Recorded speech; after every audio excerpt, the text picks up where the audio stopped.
தோப்பில் இருக்க பயலுக்கு சாப்பாடை கொண்டுட்டு கிளம்பியாச்சு. இன்றைக்கி அவர் பால் சாப்பாடு தான். என்ன பண்ணுறாருன்னு பாருங்கள். அந்த பால் சாப்பாடை பார்த்த உடனே தோப்பு கிளம்பியாச்சுப்பா. சரியான வெயில், மண்டையெல்லாம் அவ்வளோ சூடாகிடுச்சு. முக்காடை தலையில் போட்டுட்டு கிளம்பிட்டேன். சரியான வெயில் பாருங்களேன், எப்படி வெயில் போடுதுன்னு. போய் தென்னை மரத்து நிழலில் கொஞ்சம் நேரம் ரெஸ்ட் எடுத்தால் தான் மண்டை சூடு குறையும். குழு குழுன்னு இருக்க தோப்புக்குள்ளே போன உடனே ஜிலு ஜிலுன்னு காற்று, தென்னை மரத்துக்கு நல்லாயிருக்கும். ஜிலு ஜிலுன்னு காற்று அடித்த உடனே தோப்புக்கு வந்தாச்சு. கேட்டை ஓப்பன் பண்ணியாச்சு.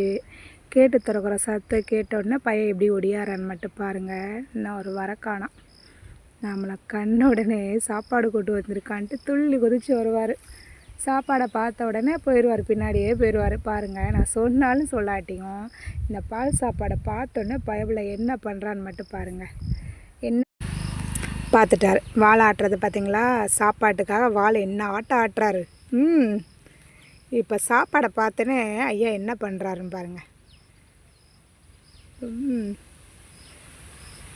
நாக்க துளாவுறாரு.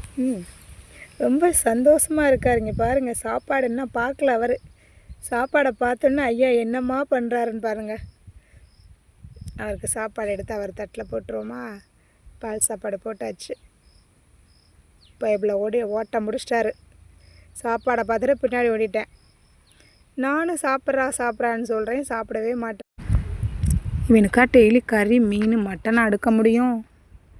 பைப்பில் பால் சாப்பாடு சாப்பிட மாட்டானே. இங்கிட்டும் அங்கிட்டும் ஓடிக்கிட்டே இருக்கான்பா. தாண்டி ஓடுறான். சரி, நானே விட்டுட்டேன். பாருங்கள், கிட்ட வர்றான் பாருங்கள். என்னத்தோ பார்த்தாப்புல ஓடுறான் சாப்பாடை பண்ண உடனே. பைப்பில் பசிச்சா சாப்பிட்டு தான் ஆகணும், சாப்பிட்றான்ட்டு நானும் விட்டுட்டேன்.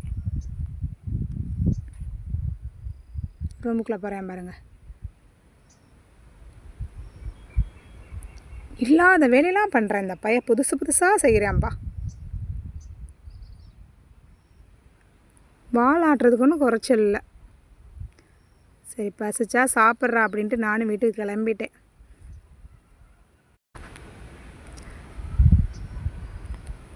இது என்ன செடின்னு தெரியல. என் பசங்க கொண்டாந்து நட்டு வச்சாங்க. நல்லா தளைஞ்சிருச்சு. ஆனால் என்ன செடின்னு எனக்கு தெரியல. உங்களுக்கு தெரிஞ்சால் சொல்லுங்கள்.